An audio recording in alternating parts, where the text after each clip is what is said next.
Hi, I'm Zibby Owens, the creator and host of the award-winning podcast that you're listening to right now. Thank you so much, called Moms Don't Have Time to Read Books. It is a daily podcast, 365 days a year, and each day we talk to an author about all of the things related to their career, their book, their life, and more in 30 minutes or less, because who has time? I am now an author myself, although I wasn't when I started this podcast, and you can get my new memoir, Bookends, a memoir of love, loss, and literature, wherever books are sold starting July 1st, and my children's book, Princess Charming. You can learn more about me at zibbyowens.com, but really you're here to learn more about the authors, and that is what we're going to do. Also, be sure to check out all the other podcasts in the Zcast Podcast Network. You can learn more at zcastnetwork.com and definitely check out those shows as well. Alexandra Horowitz is the author of The Year of the Puppy, How Dogs Become Themselves. This was guest hosted by Julianna Goldman of Mama Den. Alexandra observes dogs for a living. Her research began more than 2 decades ago, studying dogs at play, and continues today at her Dog Cognition Lab at Barnard College. She is the author of Inside of a Dog, What Dogs See, Smell, and Know, and 3 other books, including On Looking, Being a Dog, and Our Dogs Ourselves. She lives with her family of Homo sapiens, Canis familiaris, and Felis catus in New York City. Alexandra Horowitz, author of The Year of the Puppy, How Dogs Become Themselves. Thank you. It's great to be here. So tell us about this book and why you wrote it. This book is a little bit of a scientific memoir of the first year of our puppy's life. I am not only a dog researcher, a dog scientist, but, I've lived with dogs all my life, but I'd never known a dog from the beginning of her life, from the very first days of her life. And anyone who gets a dog later in their life, if it's months or years later, I think we all wonder, what was it like? What is responsible for the personality that we see now or the problems that we see now? I wish I could go back there, and see their puppiness. So here I did. I started from the beginning. So you detail the birth, right, which was it was beautiful. I felt like I was along for the ride and seeing how long the actual birth process takes. How calm the female dog is. She just gets to work, right? Yeah. I do feel like the female dogs I observed giving birth, because I watched a couple of litters, looked initially a little puzzled about what was happening, and then they're down to business. They're professionals right away. And, a human can help them. A person can be there assisting, and sometimes that is helpful, but really, they are responsible for not just birthing these pups. In this case, the case of the litter from which I adopted a puppy later, she delivered about a puppy every hour, and she had 11 puppies. So she births them, she pulls them over to her, she eats the placenta, she licks them so they start breathing, she gets them into a posture so that they can nurse, and then all the while keeping track of the other 10 who are there at her belly. So it's extraordinary. And it is really moving to see. It's a sort of a result of our current way of dealing with and living with dogs, that we rarely see births of dogs unless we're breeding dogs or accidentally, wound up with a dog who got pregnant. And 100 years ago, that probably wouldn't have been the case. 200 years ago, definitely not. People were there for the early days of their puppies' lives. And so it was spectacular to see. What is more formative, that first period of a dog's life when they're with their litter, or the period kind of when they're taken away? My answer is going to be a little unsatisfying, which is both are most formative. I mean, both are formative insofar as that early time in their life when they're with their mom and their litter, they go through these extraordinary changes from being a blind, deaf dog who can't move at all, basically, or regulate their own body temperature or relieve themselves voluntarily, to several weeks on, gamboling about, following each other around. And there's an early socialization period, which is really critical for them forming a kind of robust equanimity when they face whatever they're going to face in their life. But then when they do wind up coming into a human home where there might not be other dogs as models or sort of to show you what to do or how to be a dog. And the human home is already completely set up, right? And arranged and so ordinary for us people, but extraordinary for the pup. That also can be a moment, depending on how they're incorporated into the family, which is really determines what their future is going to be like with that particular family or with people generally. So they're both influential. And we think about like 1 to 7 in terms of the ratio of human years to dog years, but that's not really accurate when we're talking about those first couple of months, right? Yeah. When I was writing my first book, Inside of a Dog, I went into a deep dive about where that 1 to 7 ratio came from. And as far as I could tell, it's kind of a back extrapolation from the fact that our average lifetime is 75 or so years, and dogs was about 10 years. But as you suggest, and future research has shown that they actually rapidly age, so that the first year of their life might be considered equivalent to about 30 years in a person's life, 30. right? And then they slow down. 30 or 30, not 03. 30. Right. Their bodies develop so rapidly and they're ahead of their brains, really. They're kind of like 30-year-old adolescents. And so as you can imagine, right, like full of potential, but also not completely in control of themselves. Mm-hmm. And then they really slow down in their development. So the last years of their life, they're aging kind of at the rate that we age. One of the fascinating questions that you tried to answer was whether or not once they left the litter, and even like months or weeks or even years, I think, later, do they recognize their siblings? Because that's a question we had with our dog. We bought our dog when he was a puppy, and we chose between him and his sister.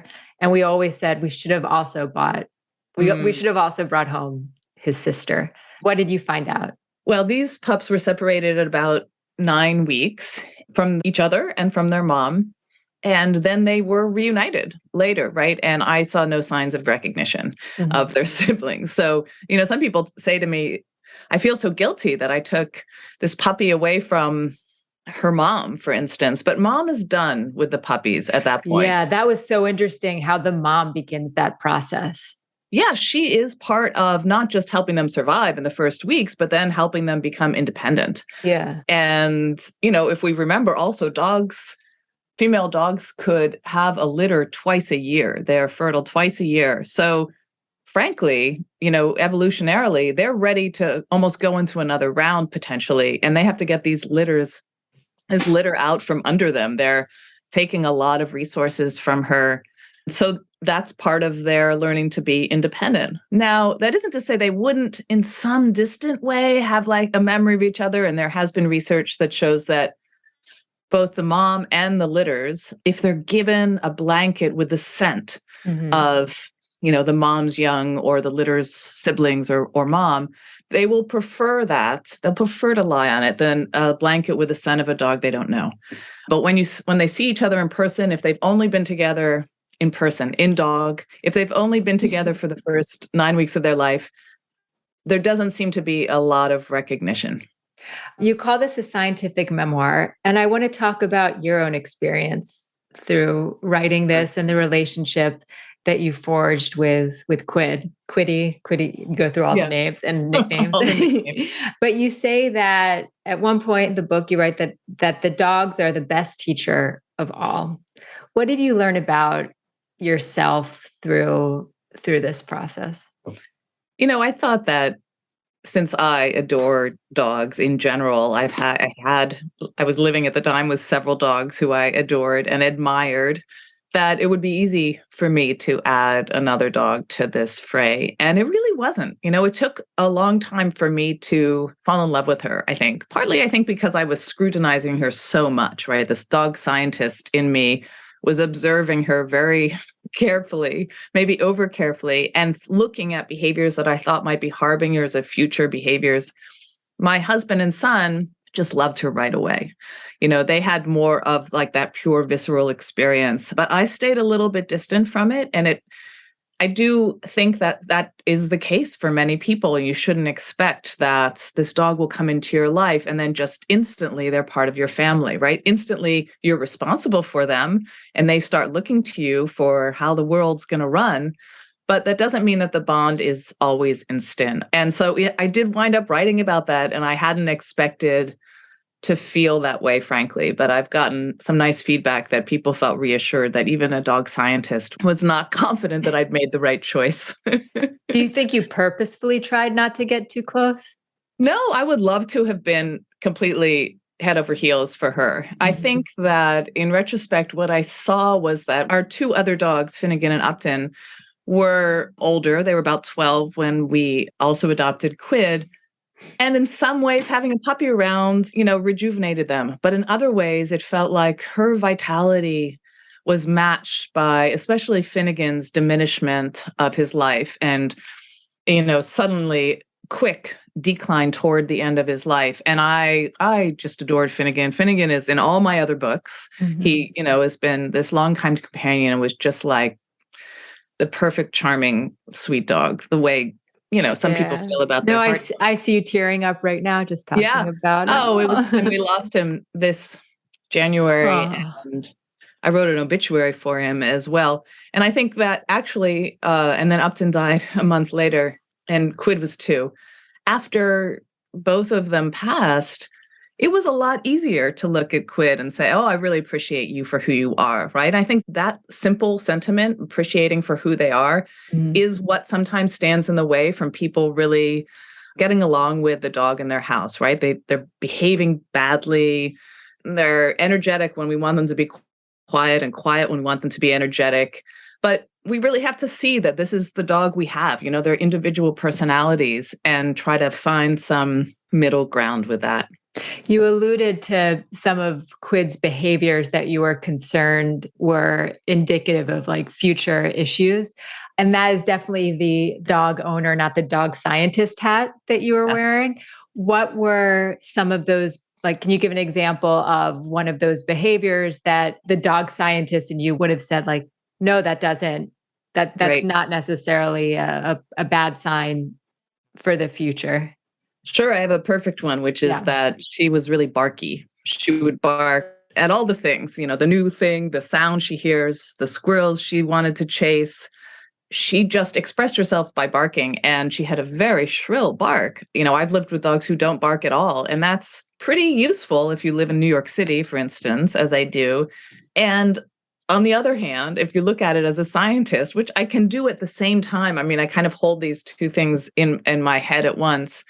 Barking is just a communication. And she was always telling us something. And if I had just looked at it as a way that she was saying to us, listen, there's something outside. Listen, I'm excited, right? Listen, I'm alone.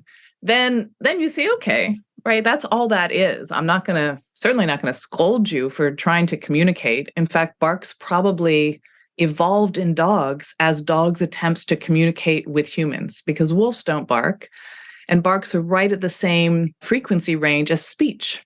So I'd be ignoring the very thing that actually might be her attempt to talk to me about.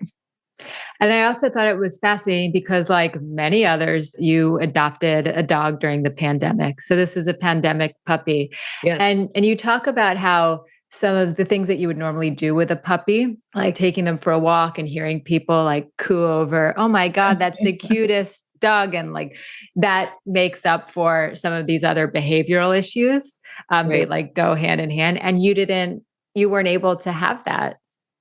Yeah. And I actually think that it's a great pleasure of having a dog in a city, is that there are so many other people and dogs, right? And the dog is an extension of yourself. Yeah. There's community in it.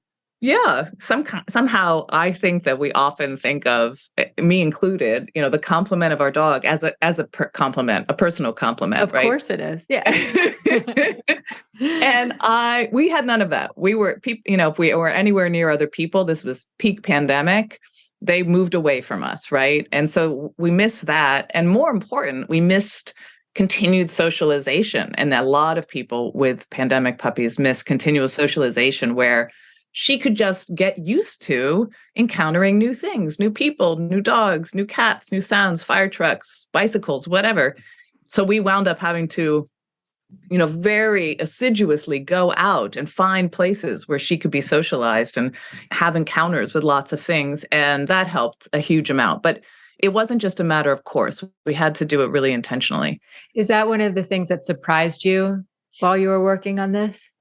Yeah, well, I certainly didn't anticipate it. I had started the project, as it were, of thinking about getting a puppy for our family and also imagining that I would write about the science of early dog development pre-pandemic. And it was just that when the pandemic swooped in, we acknowledged it and everything shut down.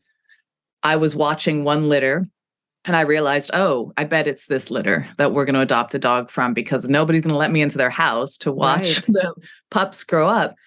And so we had nobody, right? We were just like everybody. We had no idea what was coming and certainly didn't think ahead about, well, it's going to be difficult to socialize her or what's going to happen when we eventually have to leave her at home and go to work or go to school. And those are the things that everybody was encountering at once. But at least our eyes then, quickly were opened to this because you could see in her behavior how she was just accustomed to just us, right? Got used to just being around the family, and she was going to need exposure to those other things.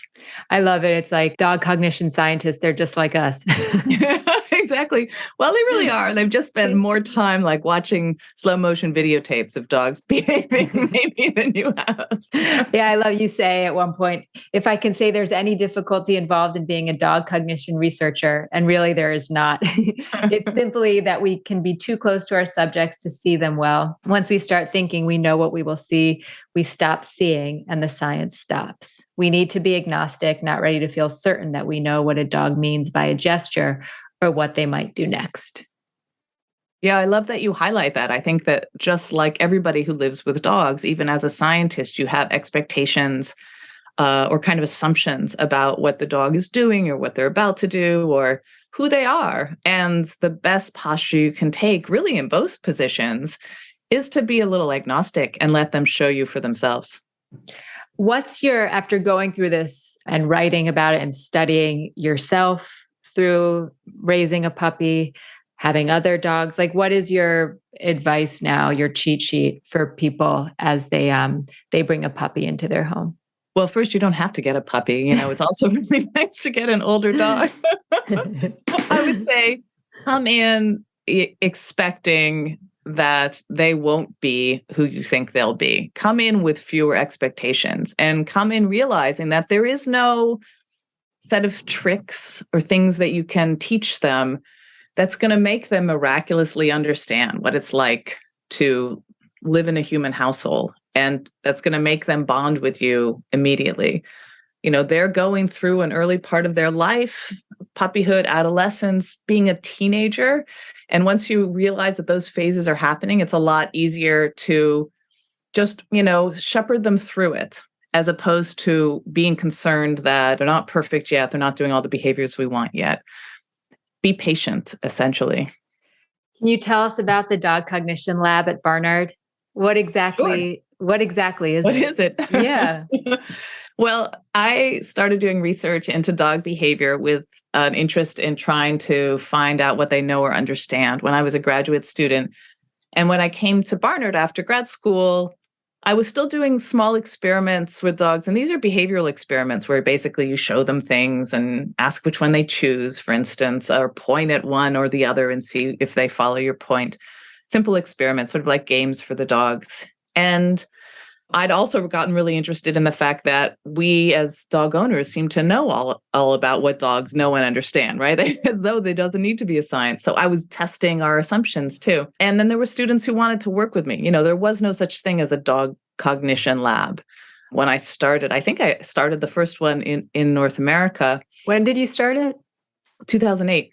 Yeah, no, if it had been there when I was a student at Barnard, I definitely would have. Yeah, it is a little bit on the QT because it's not like we're keeping dogs there. It's basically just a room where dogs and their people can come and participate in one of these little studies with us. And then they leave at the end of the day. In fact, dogs are not allowed on Barnard's campus. Our dogs are have an exception. They're research dogs. I love it. And at the end, they get a little certificate, a certificate of dogness for completion of the studies. And it's brilliantly fun. And it's really great that there's so many local dog owners who are interested in working with us. And how did you tap into this passion of yours? How did you get into it initially? It was pretty accidental. I didn't go to grad school thinking I was going to study dog behavior or mind at all. Although I lived with dogs, I thought the only way to think about dogs professionally was to be a veterinarian, basically. Yeah. And I wasn't that hot on being a veterinarian, but I was interested in cognitive science. I was interested in knowing about others' minds, and that included non-human animal minds. And then it wound up that dogs were just a great subject to study because I was studying play behavior. And guess what? They're playing all the time, right? I got a huge amount of data and was able to show a little bit of how they were sensitive to each other's attentional states in play, which is a kind of sophisticated cognitive ability. And then just dogs stuck. Once you realize you can study this species and they're widely available. And also I knew that the science was affecting and improving my relationship with my own dogs. I just stuck with it, but I didn't have any foreknowledge that this was going to happen. Well, it's so fun to talk to somebody who's so passionate about the line of work that they're in. And even just having this conversation, I can see your face beaming and like smiling just as you talk about it. So it's contagious. Thank you.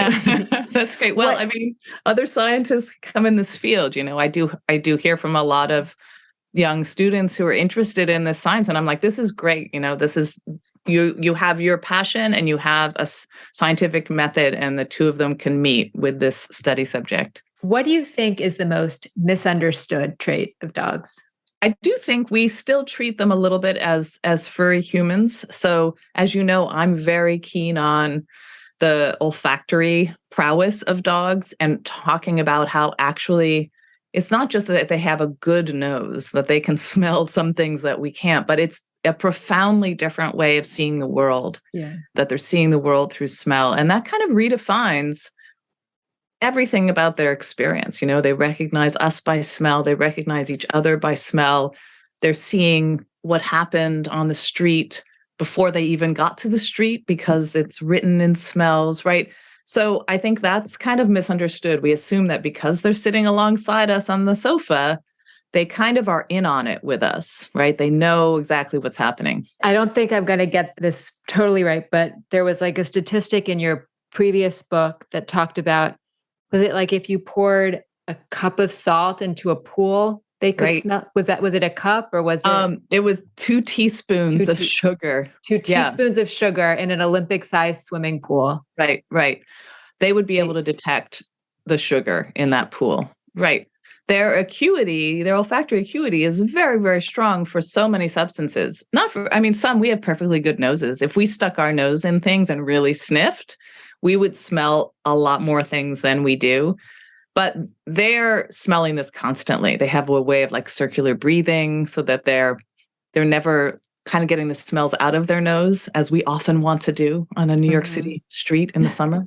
And so that's the way they see the world. And I think that's not completely understood. And in fact, even as a scientist, I'm still trying to make sense of what that means for them in terms of their understanding of time and each other. Mm-hmm. Yeah, it's just such a completely different sensory experience, going through life in a different kind of way.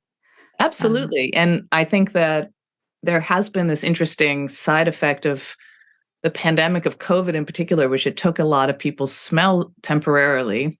Yeah. And people got very aware of the fact that it's not just we're smelling our food or you smell the odor of the gas having been left on. It's that, we recognize each other a little bit by smell, and rooms have a smell, and you have expectations for what it smells like in the spring. And this kind of information, I think, is what dogs deal in. And I love trying to get a glimpse of that. Do you know if dogs ever lost that sense when they got COVID?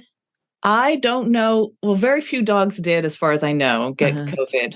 But I haven't heard of dogs being anosmic, losing their sense of smell. But then again, we're not usually testing them for that, right? So it would be interesting to meet a dog without a sense of smell. I'd be curious about how that affects their behavior. I mean, their vision is fine, their hearing is fine. So it's not like they're without bearings, but I haven't ever met an anosmic dog. That's like a new line of research you're opening up for me. Is that going to be your next book? Well, I mean, I would love to know about it for sure. Yeah. So what is next then? Actually, I'm writing about animals more broadly, animals like kind of on the margin of our societies that we sometimes don't look at as closely as we could, but are really important to our society, that even like pest animals, for instance. So the state of the modern animal in society, bringing the same gaze that I brought to dogs to other animals. And are you doing that research at Barnard? Yep. Amazing. All right. So for people who want to learn more, or if they have specific questions, do people reach out to you or? Sure. Yeah. I have a website, alexandrahorowitz.net, that has a lot of information about me. And there's a site. I am ubiquitous on the web, I'm afraid. And Barnard has under the psychology department, there's information about some of my research. There's a Dog Cognition Lab at Barnard website. So absolutely. And if you're in the vicinity and you want to participate in studies with your dog, sign up for our mailing list and we'll notify you when we have a study. Awesome. Well, Alexandra Horowitz, thank you so much for the time, and highly, highly recommend The Year of the Puppy and also other works by Alexandra. Thank you. Thank you so much. It's been a pleasure talking to you, Julianna. Thanks for listening to this episode of Moms Don't Have Time to Read Books. Don't forget to follow me on Instagram at Zibby Owens and at Moms Don't Have Time to Read Books. Also sign up for my newsletter at zibbyowens.com and sign up for my virtual book club and meet lots of authors on Zoom every other week. Thanks so much to Steve and Ryan at Texture Sound for the sound editing. And thank you to Morning Moon Productions for providing this fantastic intro and outro music.